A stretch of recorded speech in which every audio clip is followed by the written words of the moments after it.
see, we'll see. We will see. Okay, guys, welcome back to the restarted Game 4 in the ZeroEmpires Invitational Grand Finals. That is a little bit of a mouthful, isn't it? Over to the southeast of the map in the blue, we have got Spring playing as the Indians. And Resonance 22. Alright, and the northwest half of the map here, we actually have Hallis Scholar here as the red player playing as the Indians. Sorry about that one moment, I had my mic muted for a second, but oh, no problem, no problem. It's happened before, you know, I was casting with Barbecue Turkman, and I introduced one player, and I was waiting for him to go and introduce the second, and he disconnected. And I was just sat there like, hello? He couldn't handle it, the game was too intense. I was like, are you there, man? And he just disappeared, he was just gone. I was like, right, okay, so I'm on my own. Turkman, no! Yeah, honestly, he just like, he was out of there. So anyway, Hallis going not forward. Sorry, I'm confused. I thought Hallis was on the bottom again. Hallis looking for his cows, and we do have cows this time, which is always exciting and lots of fun. I think actually, though, he may have just stolen some of Spring's cows. If you have a look at Spring's economy here, or not economy, but map, where's Spring's cows? I don't see the cows. I think Hallis has got them all. Actually, wow, yeah, that's a very good point. He has all of them. Oh goodness, that is not good for Spring here, because as you mentioned a moment ago, cows do have 150 food, so they're even more valuable than your good old sheep and turkeys. Yeah, exactly. That's gonna give Hal an early lead for sure. Yeah, he's gonna get beefed up by these cows indeed, and well, Spring sent his scout straight out as well. Hal is still missing 2 cows that he could have found of his own, but wow, there's just a whole herd of cows here, and this could give Hallis a huge advantage. The question is, will Spring also call a restart once he finds out that his cows have all been stolen? He definitely has that option. He has that option, but I don't know if he would take it. That's the thing. You know, he might not have scouted enough. He might think, okay, the cows are probably just in this little black area here that I haven't scouted. Let me check there. And before you know it, the 5-minute mark is up, and he cannot restart. But he has got that option, like we say, and if he does do a restart now, that could be really sad for Hallis, because this is the advantage he needs to try and get a victory here. Yeah, and speaking of wood, actually, is that Spring here has 4 villagers on wood right off the bat, and Hallis Scholar is on 3, and as we've mentioned in the previous games, that is one of the telltale signs that a drush might be coming here from Spring. Yeah, but I don't think a drush would be a good idea at all, unless he plans on taking the deer in the middle. But hello, 45 seconds until, sorry, 15 seconds until 5 minutes is up, and it looks like with left, 4, 3, the game's going to go through. Yeah, there's not going to be a restart, and Spring is going to play on regardless of the fact that he has no beef in this game at all. And that is pretty exciting, actually, because this could be the opportunity now that Hallis needs to bring this one back. He needs to get a point on the board if we're going to see this go to game number 5 now. And as you said, with those 4 villagers on the wood, it looks like a drush from Spring, and there's the barracks on the front as well. So Spring seems to be going for the drush so he can perhaps get some map control. And he will do that, of course, by, well, keeping Hallis in his base, but also coming forwards with some villagers and perhaps taking some of this food in the middle, in the center area here.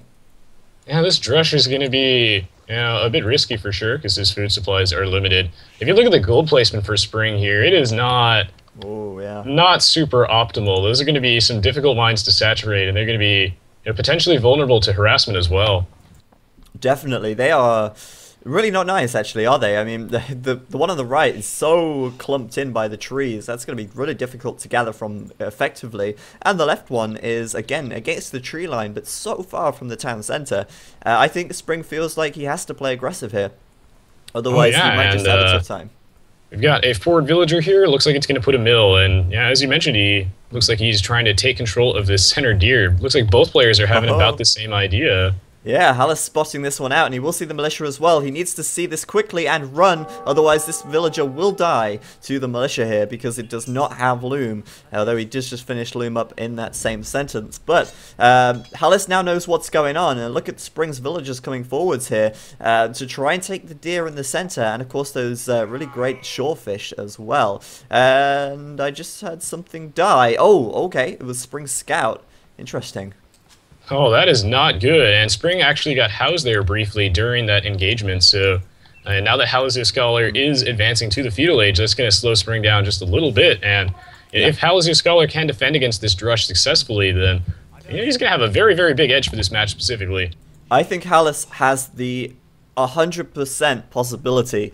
Well, not 100% possibility, what am I about? Yeah, I think he's got a great opportunity even to take a game here. I mean, this is exactly what he needs at this point in time. He is going to have a huge advantage going into the Feudal Age, not only in the amount of food that he has, but if, as you said, this drush doesn't touch him, then archers will be coming out straight away, and Hallis will be able to push this center, this center sort of base from Spring right back. Yeah. And he's, using his houses and whatnot to try and get a good makeshift wall off, trying to force Spring to walk underneath his town center. And it looks like Spring's going to walk. He's going to probably try and walk the long way around and get onto these foragers. But look how many cows Hallis Scholar still has left. That is incredible. It's crazy. He has so many. The real problem here, like we say for Spring, though, is that he cannot get close to this TC because the militia will die so quickly. And you will see that had an effect there, getting absolutely splattered by those arrows. And Spring may have 4 militia here, but they are next to useless at the moment, to be honest with you. Okay, it's a bit laggy. Now, Spring's saying he should restart a bugged map. And I don't know if he means that he had no cows. Maybe he didn't realize that Hallis stole them. Oh, I actually think about that. I think that he probably thinks that he didn't have any cows. Because I think he just noticed how many cows Hallis Scholar has, Oh, no. He's just saying the gold in the trees. I mean, to be fair, the gold is not technically bugged because it's not completely covered by trees.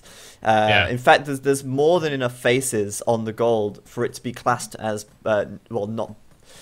there's more than enough faces on the gold for it to not be bugged, is what I'm trying to say there. And, it's not bugged, but Spring could have used his restart. There was no reason for him not to use it, really, in this situation. So anyway, Hallis just getting keeping that villager alive by the skin of its teeth there, and he's going in for scouts now, as he does have still so many cows left underneath that town center, and of course his economy is slightly disrupted by these militia, but the scouts here should have a very nice time killing the villagers in the center of the map from Spring. That's for sure. Oh yeah, very, very good quick wall off here from Hallis Scholar, reacting just in time. He did lose a scout off that, but not a massive deal. Although Spring does maintain complete control of the center deer, Hallis Scholar did get to the Feudal Age first, and these scouts could do some really, really big damage if he gets them out just in time before Spring really gets a chance to react with spearmen. Yeah, I mean, he has to deal with the drush in the back of his base first, I think. I mean, he wants to deal with that first. And to be honest with you, though, look at that under his TC. I've never seen anything quite so messy in my life. There is so many villagers and so many cows being slaughtered under that town center there. There is just food for days. But at the same time, Hallis really shouldn't have that much under his TC. It does get a little bit messy, and I think it would be better for him to try and go for the middle now and kill the villagers here, rather than defending from this drush all day long, which is, let's be honest, not going to do a whole lot of damage anyway. Yeah, Spring's going to walk into some town center fire here, but this drush is not really paying off. He did some eco damage here, but now these villagers in the center are being threatened, and do you see the 4 extra militia? My goodness. Yes, Spring is at it again. He's going extra militia and into, well, what I can only assume is going to be man-at-arms. And the great thing about that is that man-at-arms actually fare very well against scouts in a 1v1. However, they just lack the speed, and if Hallis is clever about this, if he utilizes the speed that his scouts have, then he could very easily deal with the fact that these guys are going to be man-at-arms soon. I think he just has to transition into archers fairly quickly, and obviously with his gold being quite far back here, he could take the gold reasonably comfortably, actually. Yeah, this is a very interesting choice from Spring here to go for men-at-arms. Hallis Scholar does have some very solid quick wall-offs, and the way his base is laid out, it could be tricky to accomplish too much with these men-at-arms, but he is going to swing around the left side and see what he can do before it is archer time. But I don't actually see an archer range or any other building from Spring yet. Looks like it's just the one barracks. That is a problem. We've got a tower coming up at the front of Hallis's base now, and Hallis has to react quickly here. He cannot waste any time, because these farms will be under a lot of pressure from this watchtower. Of course, he doesn't want to lose all of these men-at-arms at all. His scouts to the men-at-arms here. But he should be able to push this back. This tower on the left will go up, though, and that's rather unfortunate, because that will, of course, cost Hallis some farming space. But these scouts, they really want to fight, but Hallis just cannot go against that at the moment, because he's risking too much if he does. That's the problem. Yeah, he's just too scared to fight here, unfortunately. And we see 9 forward villagers from Spring here. That's absolutely ridiculous. If he loses this forward, then that's going to destroy his entire economy and, well, his chances at winning this game. But right now, Hal can just not get a good engage off, because these men-at-arms are just, stronger than these scouts. And he's, he's making good use of the lack of mobility on these men-at-arms by going for a tower rush. That way they don't have to so far. I honestly think Hallis should be focusing the economy of Spring at the moment. It's a risk. It is a big risk. In fact, well, Spring a bunch of spearmen back at home, actually.